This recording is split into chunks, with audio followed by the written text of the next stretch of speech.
네, 오늘 영성의 마지막 강의, 이제 네 번째 강의 같이 오늘 나누게 되어서 감사합니다. 오늘은 영성을 좀 분별하고 구체적으로 내가 어떻게 좀 세워갈까라는 실제적인 부분을 마지막으로 조금 정리하겠습니다.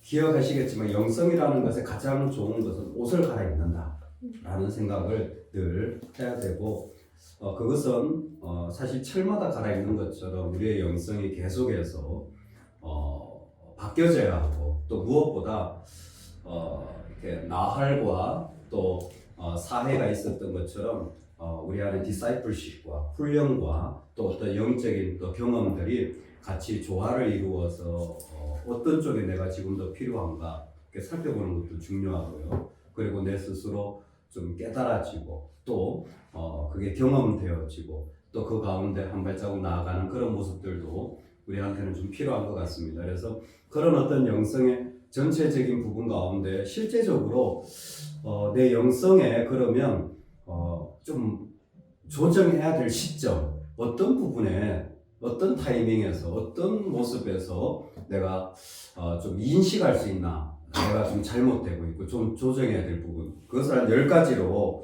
먼저 영성 분별을 좀 나눠보겠습니다. 건강하지 못한 영성 신호 10가지. 첫 번째가 뭐냐면 하나님께로부터 도망치고자 하나님을 이용한다. 예. 첫 번째 문장도 두 번째 문장도 대단히 도전적이죠. 사실은 하나님께 나아갈 때 제일 힘든 게 우리 자신입니다. 거룩으로 나가면. 그래서 사람은 하나님께로 나갈 것 같지만 아니요, 도망가려고 해요. 대부분 도망가려고 합니다. 저도 도망가고 싶어요. 저도 목회짐에서 도망가고 싶은 마음이 들 때가 많다라는 고백을 드리는데, 여러분도 마찬가지일 거예요.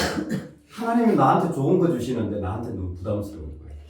하나님 분명히 선한 거 주시는데 난 그게 너무 힘들어요.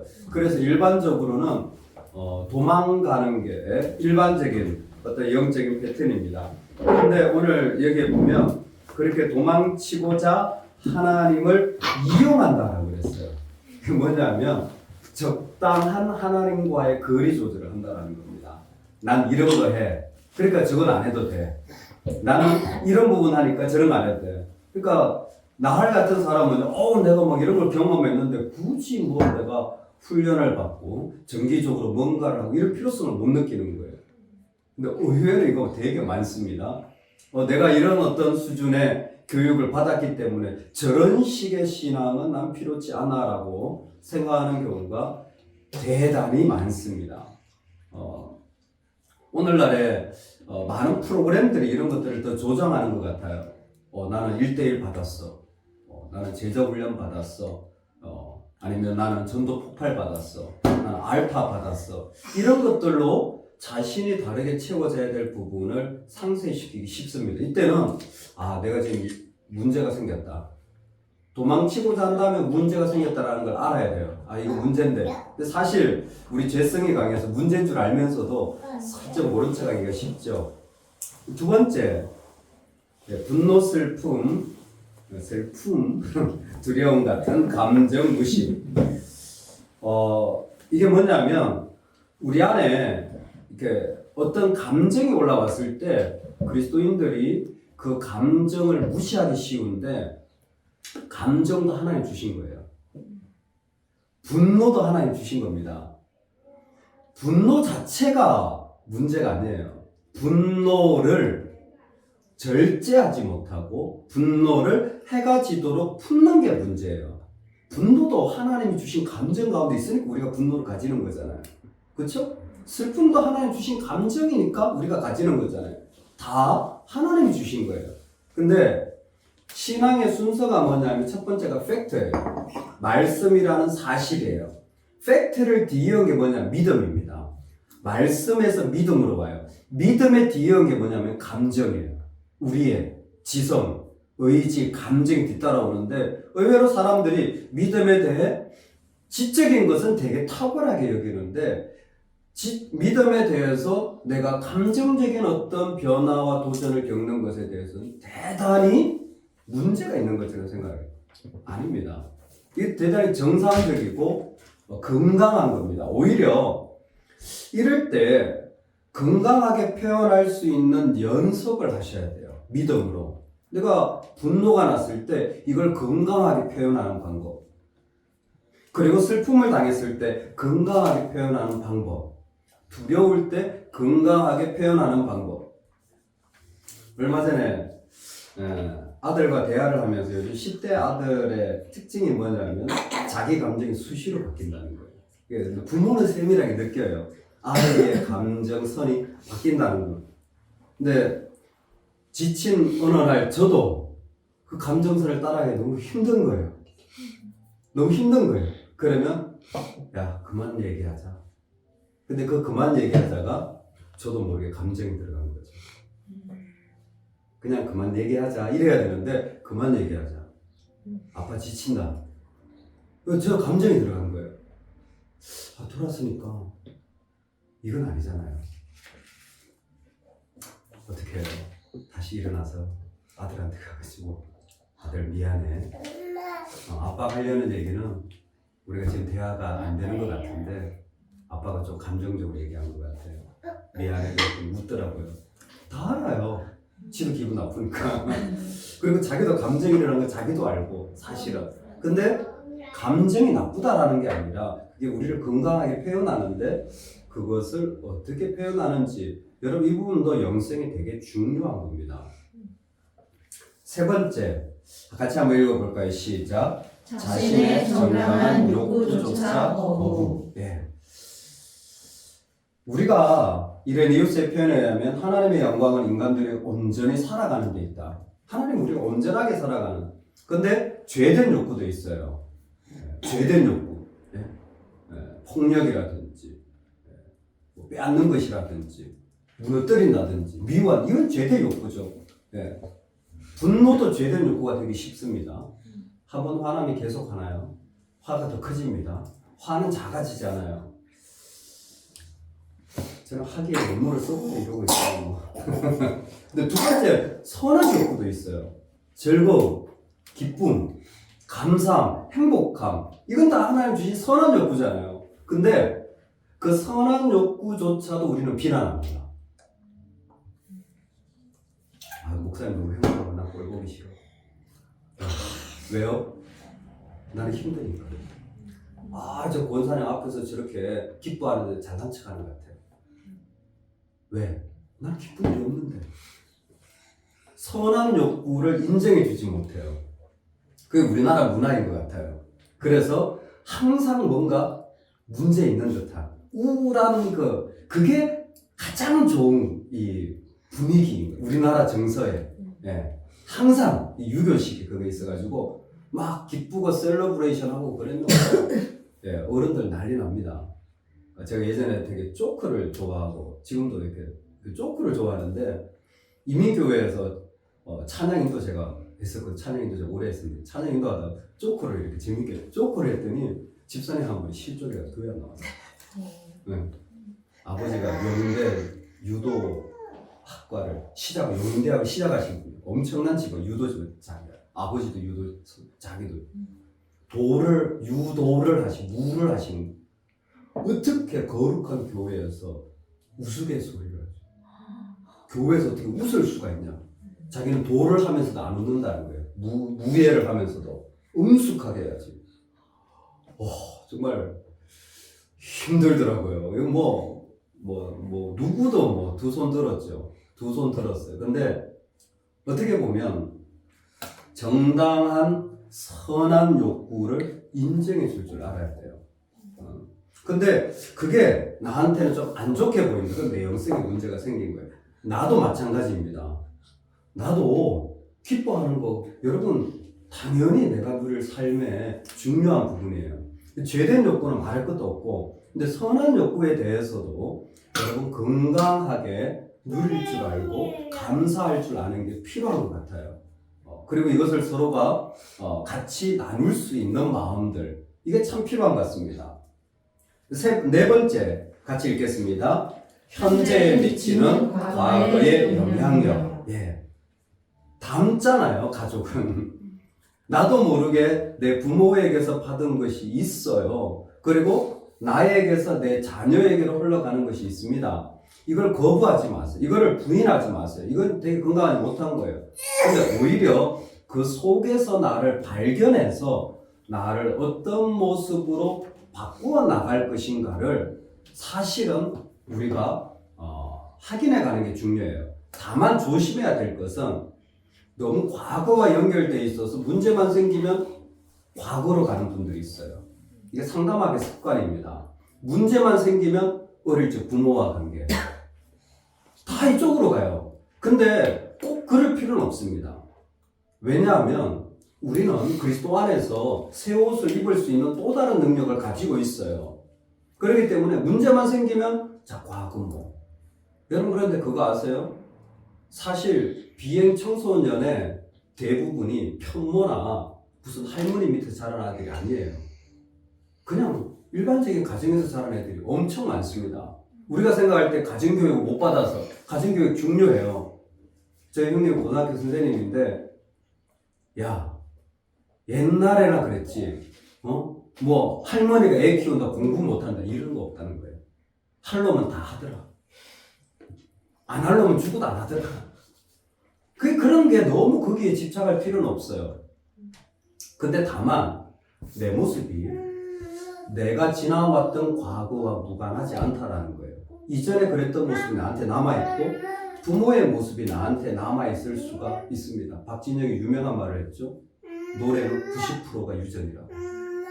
공개적으로 얘기했어요. 90%가 유전이라는 거예요. 그러니까 10% 열심히 잘하는 애들이 있는데 유전적으로 이 음악적인 걸 받지 않으면 할 수 없는 이 그루브라든지 뭔가 있다는 거예요. 90%라는 거예요. 여러분 90%더 더 많은 게 뭔지 아세요? 공부 DNA 94%. 그리고 뭐 낙심하는 분위기가 예. 인생의 삶에서 제일 힘든 게 공부래요. 애들도 어른도 공부가 제일 힘든 거래요. 근데 94%. 그러면 94%는 아니요. 꼭 그럴 필요는 없어요. 그 중에 열심히 하면 얼마든지 달라질 수 있죠. 그런데 자기가 어느 정도 한계를 가지고 있다는 걸 알아야 돼요. 실제로 해보면요. 진짜 뛰어난 애들은 앉아가지고 놀면서도 다 외우고 다 이해를 하는데 열심히 해도 죽어라 외워도 못 외우는 애들이 있어요. 저 같은 애들. 우리 죽어라 해도 못 외워. 근데 군대 갔더니 저보다 못 외우는 애 또 있더라고요.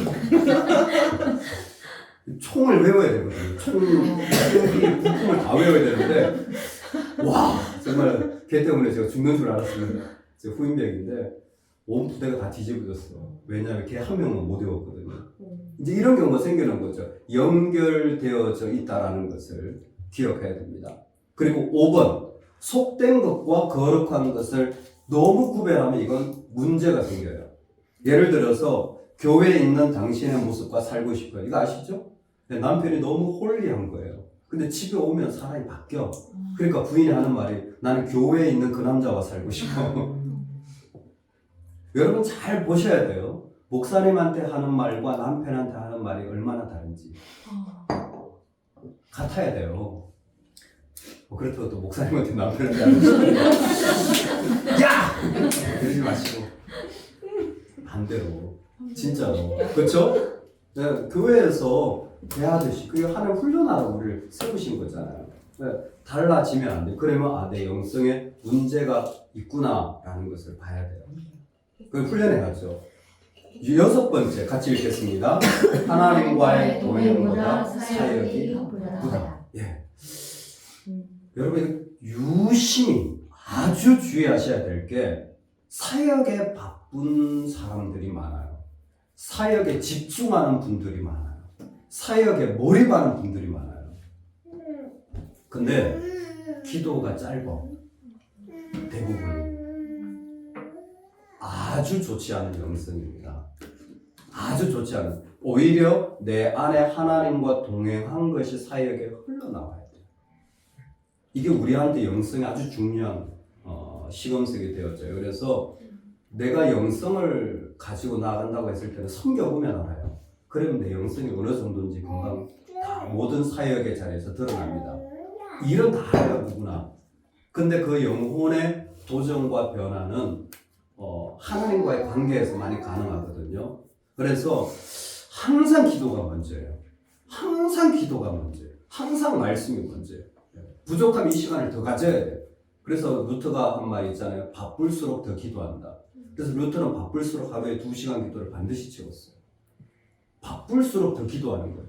바쁘니까 더 기도하는 거예요. 왜? 그러지 않으면 큰일 나니까. 이건 내 힘으로 할 수 있으니까. 아주 중요한 겁니다. 오늘날의 사역자들에게 제일 중요하게 도전되어지는 거예요. 예. 학교에서 공부를 하더라도 신학교에서 11시 다 되면 도서관 닫거든요. 그러면 기도불로 가요. 목사님들 기도불 한 2시간씩 기도하고 우리 자타 목사님한테 기도불 좀 그래요. 못 가요. 저도 거기 있습니다. 기도불 산에 기도불을 다 해놨어요. 기도집이죠. 저는 3년 내내 그렇게 해가지고 도서관 닫으면 기도불 가서 쫙 그래 잠 좀 잡시다 막 새벽 1시 2시 막 근데 기도가 있어야 사니까 그 다음에 또 새벽 기도. 7번 갈등을 회피한다. 앞에 있는 부분과 비슷한데 이상하게 그리스도인들이 갈등이 생기면 숨어버려요. 이건 건강하지 못한 겁니다. 영성에 문제가 생긴 거예요. 건강한 갈등 해결법을 계속 훈련하셔야 돼요. 네. 조영래 집사님, 네. 남편과 싸우면 어떻게 해결합니까? 하나, 둘, 셋. 뭘 생각하세요? 대화로. 그거 주먹으로 할까요? 대화로. 갈등 해결법. 기도해요. 기도해요. 네. 일단은 네. 생기면 기도한다. 네. 그리고 나도. 그리고 나도요. 알아서 좋습니다. 네. 박 집사님, 남편과 갈등이 생겼어요. 어떻게 해결해요? 대부분 남편이 먼저 말을 거는 것 같아요. 오, 남편이 말을 건다. 그러면 말을 그냥 해요. 말 걸 때까지 기다리는 거예요? 아니, 그게 그렇게 길지 않은 것 같아요. 남편이 견디다 못해. 네. 안 견디고 바로. 네, 말을 먼저 걸면 그냥 말을 같이 한다. 갈등이 생길 때 3초 멈춰라. 갈등이 생기는 것 같으면 3초 멈춰라. 그리고 나의 의견을 내려놓아라. 가장 기본적인 겁니다. 갈등 해결 여러 가지가 있어요. 근데 갈등이 될 것 같으면 3초 멈추세요. 제일 좋은 방법 화장실 좀 갔다 올게요. 갔다 와야죠. 그리고 일단 내 의견을 포기해요. 내 의견을 포기하고 들으세요. 그게 갈등 해결의 가장 좋은 방법이에요. 근데 의견이 포기가 안 돼. 그래 갈등이 커졌어. 갈등이 커졌다면 반드시 주의 이름으로 먼저 나아가야 됩니다. 주의 이름으로 먼저 나아가야 돼요. 그게 그리스도인의 사랑입니다. 주의 이름으로 먼저 나가는 걸 놓쳤다가 낭패 보는 경우가 한두 가지가 아니에요. 우리는 먼저 나아가서 손을 내밀어야 됩니다. 그게 남편이 아니든 상관없어요. 먼저 나가야 됩니다. 그게 자식이든 부모든 상관없어요. 먼저 나가야 돼요. 네. 갈등 해결에 갈등이 커졌을 경우에 여러 가지 많은 또 방법들이 있지만 8번째 상처, 약점, 실패를 은폐입니다. 은혜가 아니라 은폐한다. 내한테 누구나 상처, 약점, 가시 다 있어요. 그렇죠? 현주 집사님 약점 있잖아요. 너무 예뻐. 큰 약점이죠. 얼마나 남들 다 보잖아. 얼마나 부담스러워. 제 정함을 좀 하다 잘생겼으니까 항상 부담스러워. 그렇죠? 저는 목사 안수 보려고 시험 면접 보는데 첫 번째 목사님 질문이 너는 너 아버지도 전도 못하면서 무슨 목사가 되는 거냐? 안 믿는 가정의 약점이죠. 할 말이 없죠. 할 말이 없어요. 약점 죄송합니다. 그래서 저는 지금도 제 약점은 그냥 얘기하는 걸 좋아해요. 안 믿는 가정에서 태어났습니다. 농사꾼 집안입니다. 하나도 자랑할 건 아니죠. 그런데 그렇다고 숨겨서 좋은 것도 없는 것 같아요. 근데 과거에 이런 실패가 없는 사람 어디 있겠습니까? 근데 자꾸 영성에 문제가 생기면요, 숨기려고 해요. 영성에 문제가 생기면 자유하지 못해요. 영성에 문제가 생기면 자꾸 그 부분을 덮으려고 해요. 부모의 문제 덮으려고 하고, 부부간의 문제 덮으려고 해요. 사실 자유하면 되는데, 뭐 굳이 자랑할 일은 없지만 자유하면 되는데, 영성의 신호죠. 9번, 재밌죠? 자신의 한계를 인정하지 않는다. 여러분, 우리는 하나님이 아니에요. 근데 하나님을 믿으니까 마치 하나님처럼 다 잘 돼야 된다고 생각하는 것 같아요. 하나님처럼 다 이것도 되고 막 저것도 되고 막 다 된다고 생각하는 것 같아요. 아닙니다. 우리는 하나님이 아니에요. 우리에게 주신 자리에서 살아가는 거예요. 그게 축복입니다. 10번째, 다른 사람들의 신앙을 판단한다. 판단을 어떻게 합니까? 우리와 그들을 만들기 시작하면 이미 판단이 들어간 겁니다. 우리와 그들이 나눠진 거예요. 우리와 그들이 나눠지면 이미 판단이 들어간 거예요. 이건 하지 말아야 될 거예요. 근데 판단이 들어갔다라는 것은 이미 우리 영성에 문제가 생겼다라고 볼 수 있습니다. 그래서 이 10가지는 사실 우리 영성을 점검한 오늘날 조금, 예전에는 이 영성 신호가 달랐어요. 제가 어릴 때는 목사님 가르치신 아직도 기억나요. 저는 제 중학생 때가 배웠는데 영성의 신호, 네, 예배를 빠진다. 네, 예배를 빠진다. 헌금 안 한다. 네, 그다음에 봉사 안 한다. 뭐 이런 거였어요. 영성 저는 분명했어요. 아주 분명했어요. 딱딱딱딱 점수도 딱딱 나왔어요. 근데 제가 생각할 때 그거는 디사이플십 훈련 쪽에 필요할 수는 있어요. 근데 진짜 영성, 오늘날의 영성은 조금 더 세밀해지지 않았나라는 생각을 합니다. 그래서 이 10가지를 통하여 우리 영성을 한번 살펴볼 수가 있고요. 그러면 이게 부정적인 좀 신호라면 건강한 그 영성의 신호를 내가 세워가는 3가지 길을 오늘 마지막으로 좀 구체적으로 나누고 싶습니다. 내 영성의 3가지 길 한다면 너무너무 좋은 것 같아요. 예, 제가 좋아하는 부분입니다. 첫 번째가 코이노니아입니다. 코이노니아라는 말이 공유예요. 참여한다, 교제한다. 오늘날로 하면 공유라는 말이에요. 즉 영성을 세우고 싶다면 반드시 공동체 안으로 들어오십시오. 함께 공유하십시오. 공동체 안에서 믿음의 양분과 지지를 얻는다. 왜요? 교회는 각기 다른 지체들로 이루어진 그리스도의 몸이기 때문에 그렇습니다. 그래서 우리 각자가 몸의 한 부분으로서 만날 때 비로소 조금 더 완성되고 내 안에 통찰과 그리고 서로 가지고 있는 은사들을 통해 유익을 얻게 되어지죠. 두 번째 보시겠어요? 공유에 뭐가 있다고요? 두 번째 시작. 서로 돌보는 부르심 플러스 뭐예요? 다른 이들을 위한 기도. 여러분 이게 공동체에서 배울 수 있는 거예요. 나만을 위해서가 아니라 서로 돌보라고 하나님 부르셨고 그렇게 다른 사람들을 위해 기도하는 것들이 우리 가운데는 참 필요합니다. 그럴 때 공동체 가운데 교제하면서 복음이 이해가 되고 스며들게 되어집니다. 예, 교회의 두 기둥이 저는 말씀과 펠로우십이라고 생각합니다. 그래서 말씀을 먹고 펠로우십을 하면서 그 말씀을 같이 공유해 나갈 때 실제로 그 안에 이루어지는 거죠. 가정도 똑같습니다. 내가 말씀을 먹고 자녀와 교제를 해 나갈 때 어떤 교제인지 잘 보세요. 이게 그리스도의 교제인지 아닌지 그 안에 내가 어떤 모습으로 교제하고 있는지를 잘 보셔야 됩니다. 교회 마찬가지입니다. 그 안에 같이 공유해 나가는 이 두 가지가 그 영성을 세우는 저는 교회의 두 가지 뼈대라고 생각해요. 그래서 교회를 추천할 때 이 두 가지를 봐요. 저는 말씀이 정말 성경적인가. 저는 이렇게 딴 얘기하는 걸 좀 안 좋아해요. 성경 이야기, 성경을 풀어서 설명하는가, 그리고 그 풀이가 제대로 되었는가.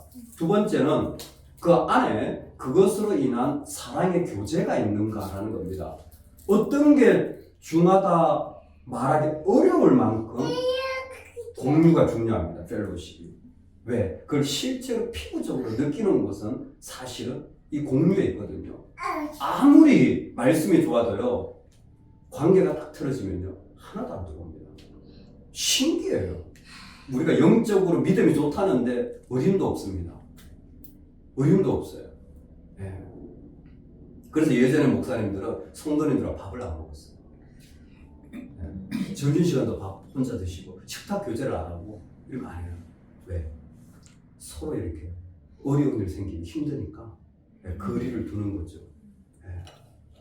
우리는 정반대로 완전히 치고받고 그냥 맨날 치고받고 그냥 맨날 그냥 그냥 그러고 사는 거예요. 우리는. 왜? 말씀만큼이나 저는 교제도 너무너무 중요하고 우리 살아가는 삶이기 때문에 우리 아이들을 그러죠. 그래서 단체 여행을 좋아하나 단독 여행을 좋아하나 질문해 봐야 돼요. 대부분 단독 여행을 좋아합니다. 오늘날에 나 혼자 가는 거죠. 고독도 필요해요. 우리 영성에서 앞서 배웠지만 근데 그건 부차적인 그건 부입니다. 정은 뭐냐면 첫 번째로 뭐냐면 단체 여행이에요. 근데 오늘날 거의 대부분이 우리끼리 우리 가족끼리 아니면 내 자녀하고 이게 거의 대부분 선호예요. 같이 가서 어울려져서 이야기를 나누려고 하는 것이 어렵습니다. 왜 공동체냐? 남을 낮게 여기는 겸손을 배울 유일한 장소. 겸손은요, 공동체가 아니면 같이 있지 않으면 배워지지 않습니다. 자기 혼자는 겸손을 배울 수가 없어요. 겸손은 항상 같이 있을 때 배워지는 겁니다. 이런 사람, 저런 모습 속에서 나의 모습을 만들어가는 거죠. 실제로 본헤퍼는 1935년 나치가 히틀러가 나라를 지배하고 있을 때 25명의 신학생과 함께 공동생활을 하게 되어집니다. 같이 단체 생활을 하게 된 거죠. 그때 그는 공동체는 약속을 주장하고 즉 약속을 이루게 하고 화를 반면에 위기를 다가오는 어려움을 물리치게 하여 준다. 아주 유명한 그래서 신도의 공동생활이라는 본헤퍼의 책이 있습니다. 그게 그때 나온 책이에요. 실제로 신학생들과 같이 25명 같이 먹고 삽니다. 왜? 히틀러 아래에서 복음을 활동을 할 수가 없어요. 근데 오히려 더 강력한 복음 활동을 공동체 속에서 한 겁니다. 무엇보다 우린 천국에서 다 만납니다. 우리 천국에서 다 같이 살 사람이에요. 아주 강력한 메시지. 우리 교회를 개척하려고 제가 공부했던 신학교회 교수님에게 축복의 메시지를 부탁했더니 어쩌고 저쩌고 하나님 나라를 위해서 어쩌고 그리고 마지막 메시지가 천국에서 만났죠. 너무 좋았어요. 천국에서 만났어. 너도 너의 나도 나의. 근데 천국에서 우린 천국에서 만날 사이다. 보기 싫으세요? 천국 영원해요. 그 지금 당연히 같이 있는 거예요. 당연히 지금 아니 말고 했잖아요. 첫 번째가 그래서 영성의 핵심이 코이노니아입니다. 이건 성경적으로 가장 중요한 초대교회부터 지금까지 이루어지는 개념입니다. 두 번째 영성의 핵심이 있다면 저는 인내라는 덕목을 여러분이 꼭 기억해 주시기를 부탁드리고 싶습니다. 인내. 그게 뭐라고 적혀져 있죠? 우리 같이 읽어보겠습니다. 시작. 믿음을 펼치면 인내가 된다. 예, 제가 좋아하는 인내에 대한 가장 좋은 설명입니다. 믿음이라는 게 있잖아요. 이걸 쫙 펼치면 그러니까 사실 믿음의 전부가 인내라는 거예요. 여기 믿음 있어요. 믿음 보여줘. 그럼 펼치면 돼요. 그럼 인내예요. 내가 계속 인내하며 그러면 그 자체가 믿음이라는 거예요. 그래서 인내가 믿음의 완성입니다. 믿음은 인내를 이루게 합니다. 인내하는 신앙만큼 아름다운 영성은 없는 것 같아요. 전 최고의 영성으로 꼽습니다. 인내하는 영성이 최고의 영성이에요. 어떤 자리든지. 강점이 뭐냐? 일단 한철 신앙을 극복해요. 너무 많습니다. 철새 신앙, 한철 신앙. 이때 너무 좋았다가, 이때 너무 어려워. 저때 너무 좋았다가, 이때 너무 낙심해. 또 좀 있으면 방학해. 또 좀 있으면 자기가 계약해. 알아서 막 학기 조절을 막 하시는 분들 너무 많아요. 그러니 헷갈려요. 옆에서 보면 이게 믿음인가 싶어요. 그 한철 신앙은 절대 신앙적이지 않습니다. 그리고 어느 정도 시간과 인내가 들여져야 맛이 나옵니다. 신앙은요, 뭐 몇 년 이렇게 해가지고 맛봤다, 그것도 맛이에요. 근데 시간이 갈수록 깊은 맛이 나오는 겁니다. 어느 정도 해야 돼요. 그 자녀 공부하는 그 보셨어요? 아들 셋을 서울대 보낸 엄마가 제가 특별한 거 없었다는 거예요. 뭐였냐? 애들이 재미있게 공부하도록 해줬다. 어떻게 재미있게 해줬냐? 즐거운 마음으로 하면 된다는 거예요. 어떻게 즐겁냐? 그게 이제 저 부모의 이제 노력인 거죠. 거기에. 근데 그분이 그렇게 했어요. 아무리 잘해도 오래 공부하지 않으면 성과가 안 나온다는 거예요. 아무리 잘해도 오래 하지 않으면 성과가 안 나오고, 오래 하려면 재밌어야 된다는 거예요. 오래 하려면 재밌어야 돼요. 푹 빠져야 된다는 거예요. 공부도. 근데 어떻게 보면 신앙은 우리가 주님 나라 가는 그날까지인데, 정말 신앙의 어떤 맛을 보고자 한다면 인내의 과정이 반드시 필요합니다. 욕과 같은 어려움 속에서도 내 안에 하나님을 부여잡고 눈으로 보게 되어지는 말이죠. 유진 피터슨 이런 얘기했습니다. 한 방향으로의 오랜 순종. 예, 본인이 그렇게 사역을 했어요. 하나님 부르셨을 때 한 지하에 조그맣게 교회를 개척하고 평생 동안 그 교회를 섬겨 나갔던 분이 그분이셨어요. 그래서 제가 개인적으로 되게 좋아합니다. 믿음이 뭐냐? 한 방향 부르신 대로 오랜 동안 순종하고 나아가는 거라는 거예요. 그러면 하나님이 그 가운데 너무 아름답게 다 만들어 주신다라는 거예요. 그 안에 얼마나 다른 많은 것들이 있었겠습니까? 필요 없다라는 거예요. 뭐 그게 크고 뭐 화려 그런 거 필요 없다라는 거예요. 나에게 주신 성도와 함께 같이 말씀을 나누고 같이 울고 웃고 그렇게 순종을 오랜 동안 해 나가며 살았던 삶이거든요. 네. 참 도전이 되어집니다. 그러면 믿음은 어떻게 생기냐면 호흡입니다. 인내의 음식은 소망이에요. 이게 재미있다라는 것과는 똑같다고 합니다. 안에 하나님과 꽁꽁 묶여 있어야 돼요.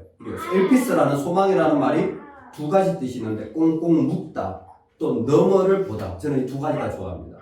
엘피스라는 말 안에 소망을 가지고 있는 사람은 하나님과 꼭 묶여져 있어요. 그러니까 인내할 수 있는 겁니다. 그리고 지금 보이는 것 너머를 계속 보는 거예요. 그 뒤에 하나님 역사하실 텐데, 예수님께서 지금 있는 십자가를 참으신 것은 그 앞에 있는 즐거움을 인하여 그 고난을 참으셨다 그랬거든요. 근데 어떻게 인내할 수 있느냐? 하나님이 또 역사하실 것을 계속 바라보는 사람은 지금 인내가 되어지는 거예요. 이게 전부가 아니니까. 이 길을 또 통해서 하나님 얼마든지 역사하실 수 있으니까. 그러니까 뭐예요? 여보, 염려하지 마. 괜찮아. 하나님 인도해 주실 거야. 이제 가끔 보면 제 아내가 이 말 듣고 싶어가 저한테 뭐 자꾸 그러는데, 그러면 왜 염려하지 마. 하나님 인도하실 거야. 자녀한테 염려하지 마. 하나님 인도하실 거야. 그러면 인내하면서 계속 갈 수 있는 겁니다. 우리 모두가 다 위기가 있고 약할 때가 있어요. 근데 뭐예요? 그 소망이 우리를 정말 소망이 있는, 요즘 제가 이 부분을 더 공부하고 싶어서 관심 있게 보고 있는데, 소망이 있는 사람들 너무 좋습니다. 하나님 계신 곳에 나도 있다. 인내에 대한 소망으로 자신을 키운다면 기회들을 자신에게 줘라. 인내를 이루기 위해서 뭐예요? 배움의 기회를 주라, 자신에게. 인내하고자 한다면 계속 말씀을 더 배워가세요. 말씀을 더 배워가세요. 어떤 목사님이 페이스북에 글을 지금 사진 올렸는데 깜짝 놀랐어요. 그분이 어떤 성도님 가정에 신방을 갔는데 그 성도님이 목사님 설교를 다 타이핑을 해가지고 날짜별로 다 정리를 해놓으신 거예요. 와, 제가 깜짝 놀랐어요. 본인 설교 온 것보다 더 정확하대. 다 해가지고 또 못 캐치 못하고 유튜브를 듣고 다 정리를 했는데, 이분이 어떻게 했냐면 이전에 계셨던 목사님 설교도 다 정리를 해가지고 목사님 이분이 이렇게 설명했고 이분이 이렇게 설명하고 대단. 와, 뭐 그렇게까지는 모르겠지만 자신에게 계속 말씀을 배울 수 있도록 들을 수 있도록 계속 성장할 수 있도록 여러분 기회를 주시기 바랍니다. 자신한테 배움의 기회를 계속 주시기. 그러면 그 시간들 인내하는 것이 있어요. 그리고 두 번째 너무 이게 히브리서 표현인데 믿음의 선진들 아시죠? 믿음 얘기할 때 우리 11장에 믿음 바라는 것들이 실상이 보지 못하는 바라는 것들이 실상이 소망이거든요. 근데 보지 못하는 정글이 그 밑에 뭐부터 아브라함부터 쭉 다 믿음의 조상들 즉 믿음의 사람을 자신한테 주세요. 인내하고 싶다면요 믿음 있는 사람 옆에 가세요. 믿음 없는 사람 옆에 가면 나도 죽어요. 그분들은 도와야 되고 섬겨야 되는 건데 사람은 이상하게 믿음 없는 말에 동의를 잘해요. 그리고 같이 낙담해. 그리고 똑같이 배워. 신기하더라고요. 진짜 신기해요. 믿음은 그렇게 전념이 안 되는데 믿음 없는 건 그렇게 전념이 잘 되더라고요. 아니에요. 믿음의 사람, 믿음의 선진들, 믿음의 조상들을 바라보면 돼요. 진짜로. 전기를 읽고 그 조상들을 연구하고 믿음의 사람들과 같이 나누고 그 도전을 하고 그런 것들이 너무너무 지혜로워요. 정말로. 네. 항상. 그리고 자신에게 미래를 주라. 즉 내일을 주라는 거예요. 5년 뒤에 김정미 너는 이런 모습으로 하나님께 인도해 줄 수 있을 거야. 계속 자신한테 미래를 주셔야 됩니다. 기만을 10년 뒤에 하나님이 기뻐하시고 세상에 깜짝 놀랄 얼마나 놀랍게 기대해. 딱 하나님 미래를 자신한테 주십시오. 이게 얼마나 귀한 사역인지 몰라요. 네. 실제로 저는 요즘 저한테 10년을 주고 있습니다. 10년을 주고 10년 뒤에 하나님이 역사하실 것을 기대하면서 내가 기도하기 시작해야지. 지금 당장 이루어지지 않더라도 10년 뒤를 보면서 계속 기도하고 나아가는 거죠. 미래를 보면서. 근데 의외로 인생이 그런 재미가 쏠쏠합니다. 미래를 주십시오. 마지막으로 threat, 위험. 한번 질문해 보세요. 인내하기 위하여서 죽음이 극복되었는가 물어봐야 됩니다. 죽음이 극복되었는가. 죽음의 두려움이 크거든요. 솔직하게 극복이 되었는가. 네. 한현주 집사님, 죽음이 극복되었어요?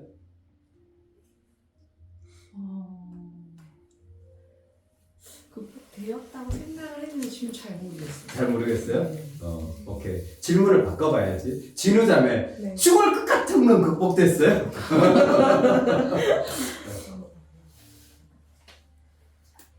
저도 극복된 것 같으면서도 안 된 것 같으면서도 오케이.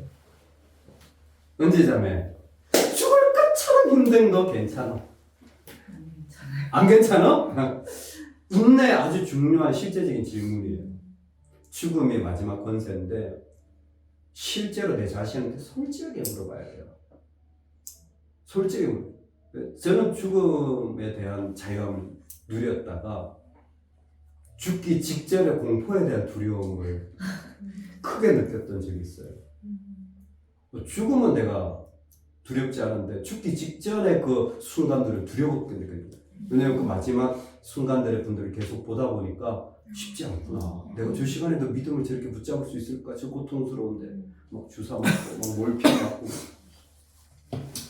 한참 실험했습니다. 한참 실험했어요. 여러분 죽음이 극복되면요 인생의 어떤 문제도 인내할 수 있어요. 근데 우리는 예수 그리스도로 이미 극복자들이거든요. 사실. 다만 내가 얼마나 그 사실을 받아들이느냐가 정말 중요한 것 같아요. 두 번째, 열매를 맡겼는가? 인내 안 되는 이유가 뭐냐면 나 열매가 없는 거야. 열매가 없어. 그러니까 뭐예요? 자꾸 내가 열매를 만들어. 자기가 뭐 열매를 갖다 붙여. 자, 여기 열매 자기가 막 갖다 붙여. 그리고 이게 열매라고 막 좋아해. 근데 나중에 다 떨어지죠. 네. 열매는 한 해에 맺혀야 되는데 한 해에 맺히셔야 되는데 근데 열매 없는 인생이 얼마나 힘든지 몰라요. 여러분 모르시죠? 어딜 가도요. 개척교회 목사는 개척교회 목사예요. 스피릿교회 목사 아니에요. 개척교회 목사예요. 개척교회 목사예요. 네. 온누리교회 목사님, 온누리교회 목사님 그러고 사랑의교회 목사님 그러는데 스피릿교회 목사님, 개척교회 목사님이에요. 그 뭐예요? 작다는 거죠. 네. 근데 인생에 열매가 없는 게 얼마나 많습니까? 자녀의 열매가 보입니까? 내 인생에 믿음의 열매가 보입니까? 안 보이잖아요. 그때 뭐예요? 열매를 맡겨야 돼요. 이건 하나님이 하시는 거예요. 할렐루야. 이건 하나님이 하셔야 되는 거예요. 열매를 맡기는 부분이 인내에 너무너무 중요해요. 그래서 열매 없어도 괜찮아요. 때로는. 사실 제가 하는 사역은 열매가 없는 사역입니다. 저는 제일 부러운 게 저희 형이에요. 저희 형은 따박따박 열매가 와요. 월급, 승진, 은퇴, 그 모든 제도 속에서 자신의 열매를 확인해요. 근데 믿음은 뿌려가지고 이게 열매인지 아닌지 잘하고 있는지 싹인지 나는 몰라요. 사실 주님만 아세요. 그냥 뿌리고 계속 뿌리고 그냥 물 주고 할 뿐이에요. 하나님만 아세요. 그러니까 보이지 않는 거죠. 그래서 노가다를 하면 기분이 좋아요.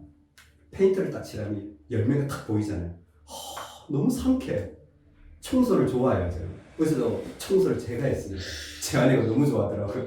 너무 상쾌해. 아주 그냥. 왜? 열매가 보이잖아요. 저는 열매 없는 일을 계속 이게 눈에 보여야 말이지. 열심히 전하는데 자꾸니 말씀 열매를 어떻게 하는 거야? 하나님만이 아시는 거지. 근데 맡겨야 돼. 맡겨야 돼. 자녀도 마찬가지입니다. 열매를 맡기면 돼요. 세 번째, 아주 도전적이죠. 뭐라고요? 게으르지 아니한다. 게으르지 마세요. 게으르면 이거는 히브리서 나오는 말, 부지런하여 게으르지 말라고 그랬어요. 게으르면 이건 습관적으로도 그렇고 시간적으로도 그렇고 게으르면 인내 넘어지게 돼 있어요. 시간 많잖아요. 인내하지 못합니다. 시간 많으면 인내하지 못한다니까요. 시간 많으면 카페 나오세요. 맞아요. 믿음의 교제라도 하세요. 교회에서 묵상하세요. 시간 많으면. 네? 청소라도 하세요. 진짜로. 게으르면요. 인내가 안 돼요. 인간은. 저는 그 히브리서가 너무너무 중요해요. 지금 말씀을 드리는 거예요. 인간은 인내가 안 돼요. 육체의 동물이라. 그래서 사람은 다른 것보다 게을러질 때 자신의 믿음의 자리가 무너진다는 사실을 꼭 기억하면 좋겠습니다.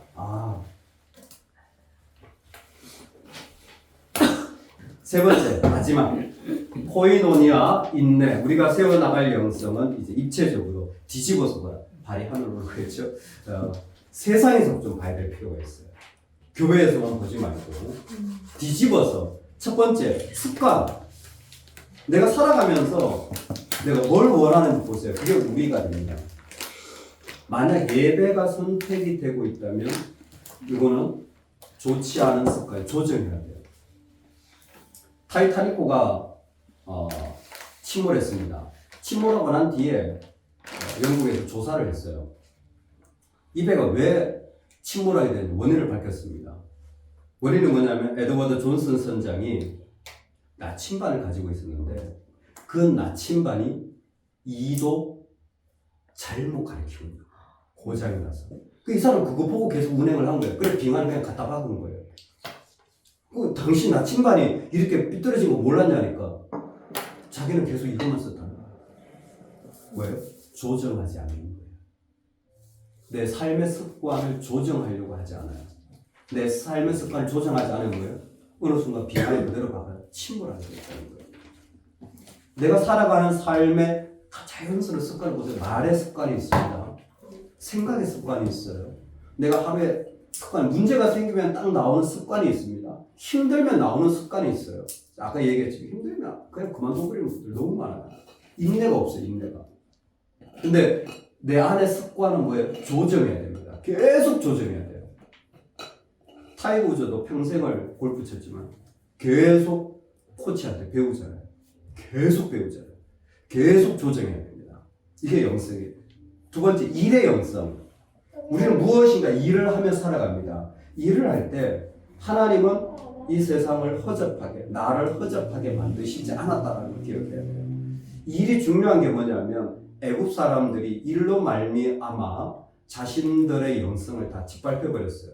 애굽에서 이스라엘 백성들이 한 일이 뭡니까? 두 가지 했죠. 그쵸? 벽돌 굽는 일과 농사 짓는 일. 애국 사람들이 시킨 게 이거예요. 이게 뭐냐면 허드렛 일이에요. 천민들이라는 거예요. 이 일을 통해서 너희들은 뭐예요? 천한 사람들이라고 각인을 시킨 겁니다. 일의 영성이 있어요. 우리가 다 일을 하기 때문에. 근데 사람들은 천한 일이라고 생각하면서 자신이 천한 사람이라고 생각하는 거예요. 놀랍죠? 이게 노예 정신이 만들어지는 방법입니다. 세상이 우리를 길들이는 거예요. 자신이 하는 일에 따라서 자신을 가치 매김하려고 하는데 수없이 얘기하는데 월급으로 자기 가치 매기지 마라. 좀 이따 나오지만 일로 자기 가치 매기지 마라. 하나님 이 세상에 다 아름다운 일이에요. 죄 짓는 일 아니면 다 아름다운 일이에요. 무슨 일이든지 다 하나님 존귀하게 여기시는 거예요. 높은 보수나 칭찬을 위해 일하지 말라. 일의 영성에 아주 안 좋은 겁니다. 네. 그리스도인들이 조심해야 돼요. 칭찬받으려 뭐예요? 성공을 계속 승진하는 거죠. 계속 자꾸 보수. 네. 사랑과 하나님을 일터 매뉴얼을 만들라. 이건 뭐냐면 일을 해 나가면서도 내가 하나님 앞에 어떤 모습으로 살아가야 할지를 자기 나름대로 매뉴얼을 세워가는 게 필요합니다. 제가 읽은 작은 습관을 고치라는 책에 보면 직장인들에게 해주는 조언이 뭐냐면 사무실 들어가면 첫 번째 컴퓨터부터 켜지 마라. 직장인들이 사무실 딱 들어가 컴퓨터부터 딱 켠다. 이 습관이 습관. 근데 컴퓨터 켜지 마라. 먼저 기도하고 않습니다. 습관인 거예요. 일단 그거 켜면 그게 뭐 계속 그 메일 하고 뭐 뉴스 보고 계속 이렇게 하는 거죠. 자기 매뉴얼을 계속 만들어야 된다. 일의 영성. 그 속에서 내가 하나님을 따라갈 수 있는 영성을 우리 삶의 자리에서 계속 이어져 가는 게 참 중요합니다. 아이들 공부할 때는 기도하고 공부해라. 네. 뭐 매뉴얼을 만들어주는 거죠. 우리도 마찬가지입니다. 밥할 때 기도하고 밥하는 거예요. 청소할 때 기도하고 청소하는 거예요. 말씀 안 드리고 내 안에 매뉴얼을 계속 만들어가는 겁니다. 어떤 사람을 만날 때 잠시 묵상하면 이런 매뉴얼들이 우리 일들 속에는 너무너무 중요한 영성의 모습입니다. 세 번째가 자녀의 영성이에요. 아이를 가지면 좋은 점 물어볼까요? 하늘자매님 아이를 가지면 좋은 점 유리를 가졌으니 네. 저 자신을 바꾸게 되는 것 같아요. 바람직하네. 저는 약간 그동안의 제 모습을 다 내려놓는 기분. 네. 너무 좋다. 네. 네. 아이를 가지면 좋은 점. 정미 집사님. 네. 저는 아이를 낳고 생명이잖아요. 아이가 태어났거나 또 태어나니까 저는 동시에 죽음에 대해서 태어나고 죽음이 이게 진짜 너무 신기하더라고요. 하나님이 이게 하나님 더 많이 느껴졌어요. 그게 제일 신기했어요. 영적인 출산. 박경원 집사님 아이를 낳았더니 좋은 점. 하나님을 알게 됐던 것 같아요. 하나님 일하시는. 네, 그렇죠. 아이를 낳으면 좋은 점이 뭔지 아세요? 알아서 커요. 내가 하지 않아도 애들은 계속 커요. 너무 신기하고 예쁜 거예요. 밤에 자면서도 커. 너무 축복인 거예요. 그걸 통해서 하나님이 다스리신다라는 분은 아이를 통해서 어떻게 난 아무것도 안 했잖아요. 밤에 재웠는데 밤새도록 커. 아프고 나서 또 커. 신기하죠. 애들의 감정이 바뀌고 몸 매무새가 바뀌고 아빠 요즘 코털 나서 네. 뭐 이런 거 있잖아요.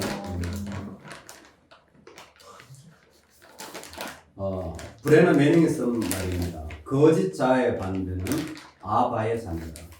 그 거짓 자가 뭐냐면 사람들이 자신을 스스로 속이는 데 능한 거예요.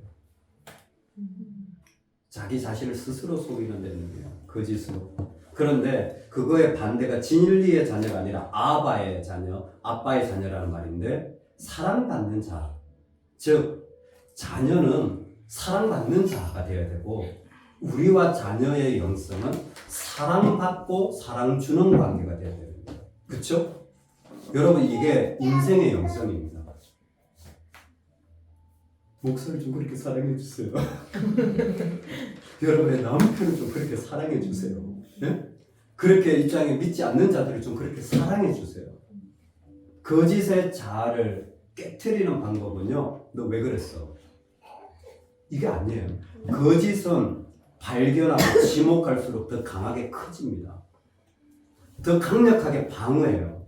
근데 안아주고 품어주면 거짓 자아는 작아져요. 아주 중요한 원리예요. 혼내더라도요. 내가 감정을 가지고 혼내면 그건 더 거짓된 강한 자아를 만들어주고 있는 거예요. 놀랍죠? 근데 내가 사랑의 마음으로 혼내면 그 거짓 자아는 줄어들게 되어 있어요. 이걸 해보면 알아요.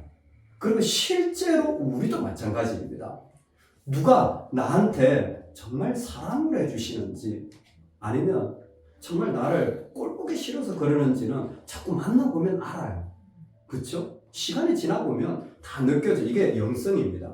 그래서 자녀의 영성이라는 게 뭐냐면 사랑을 받는 자로 계속해서 자녀를 세워나가는 게 이 땅의 영성과 똑같다. 마지막으로 우리는 자녀를 향하여 말씀을 먹일 부르심을 받았다. 이거는 세상 전도와 똑같습니다. 세상 전도도 똑같아요. 말씀을 먹이려고 나아가는 거예요. 근데 오늘 우리가 살아가는 삶의 자리에도 하나님 앞에 나아갈 때에 자녀한테 말씀을 먹여야 돼요. 여러분, 입체적 영성에서 수단 방법을 가리지 말고 말씀을 먹이세요. 제가 임신을 하면 반드시 부탁하는 게 뭐냐면 잠언을 꼭 읽어주라고 합니다. 그러면 많은 가정들이 순종하더라고요. 신기한 건 뭐냐면 출산하고 나면 안 해. 아니 출산은 훨씬 더 중요한데 애 임신했을 때만 죽도록 하다가 출산하면 안 해. 왜 이러지?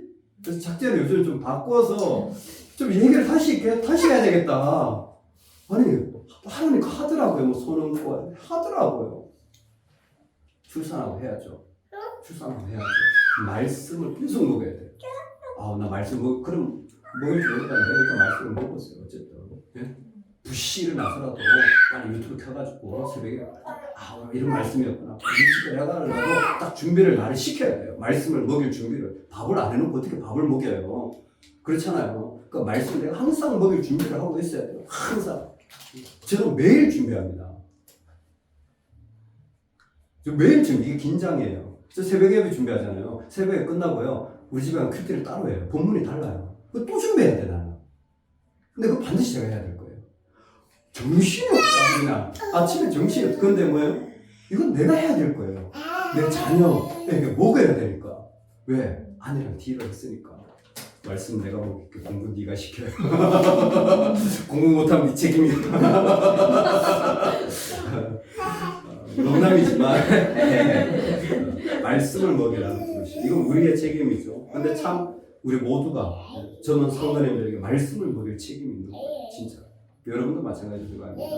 어떻게 보면 이렇게 우리의 영성이라는 게 입체적으로 조금 습관이나 일이나 우리 자녀와의 관계 속에서 우리 자신을 한번 돌이켜보는 것도 너무너무 중요한, 사실 이 모든 하나하나가 다 중요한 특별해서 이렇게 뽑은 겁니다. 김결이라든지 다 이렇게 뽑은 건데 같이 이렇게 나눌 수 있어서 너무 감사합니다. 우리 이렇게 마지막까지 영성에 대한 10가지 우리를 신호주는 어떤 방향들, 그리고 우리 안에서 공동체, 또 인내, 그리고 함께 나눌 또 입체적 영성에 대한 부분까지 좀 나눠봤습니다. 사실은 이런 영성들을 삶에서 실제적으로 계속 도전해가는 게 참 필요하다고 생각되어집니다. 여러분들도 말씀 묵상하는 시간을 조금 더 이렇게 깊이 가져보셔도 좋을 것 같고요. 또 이런 도전들을 서로가 해나가면서 같이 해도 좋습니다. 저를 같이 쓴다든지 해도 좋고, 또 믿음의 도전들을 같이 해요. 또 특히 여름에 우리 바이블 리트릿을 하는데 성경 수련을 통해서 좀 더 말씀을 좀 더 이렇게 배우고, 지금 생각은 오전에는 제가 강의를 하고 오후에는 선택 시간을 가지려고 합니다. 여행하고 싶은 분들은 여행하고 아니면 또 좀 묵상하는 법을 배우고 싶은 분들은 좀 묵상하는 훈련을 좀 한번 해볼까 이렇게 생각도 지금 하고 있고요. 근데 저녁 시간에 또 같이 말씀을 듣고 은혜 받는 시간을 또 준비가 있는데 인생이 뭐 길지 않지만 어쨌든 우리 안에 이런 시간을 꼭 좀 가져서 영적인 시간들을 세워가면 좋겠다 생각되어집니다. 우리 한번 기도하고 마치겠습니다. 하나님 주님을 닮아 옷을 갈아입는 영성의 모습을 우리 삶에 허락하여 주시니 감사합니다. 예수 그리스도를 닮아가는 우리 모습을 구체적으로 하나하나 살펴보았습니다. 이제 이 땅에 살아가는 동안에 이 모습들이 주의 이름으로 이루어지게 하여 주시고 더욱더 우리의 모습이 주님의 향기 나게 하여 주옵소서. 특별히 영적인 아픔 또 질병의 신호가 온다면 하나님 속히 돌이키게 하여 주시고 주님 쪽으로 넘어지는 은혜가 있게 하여 주시옵소서. 그리고 이 땅에 살아가면서 우리가 코인오니아로 함께하며 서로 배우는 이 아름다운 펠로우십이 정말 복음이 스며드는 시간이 되게 하여 주시고 또 특별히 공동체를 허락해 주셔서 감사합니다. 아름다운 공동체 속에 이 사랑이 더욱 가득하게 하여 주시며 또 인내하게 하여 주옵소서. 믿음을 펼쳤더니 인내였습니다. 너무나 많은 자리들 속에서 우리가 타협하고 부서지는 경우가 많은데 하나님 신앙의 깊은 맛을 경험하는 정말 믿음의 정수를 가진 자가 될 수 있도록 은혜 내려 주시옵소서. 예수님의 이름으로 기도드리옵나이다. 아멘. 아멘. 네, 감사합니다.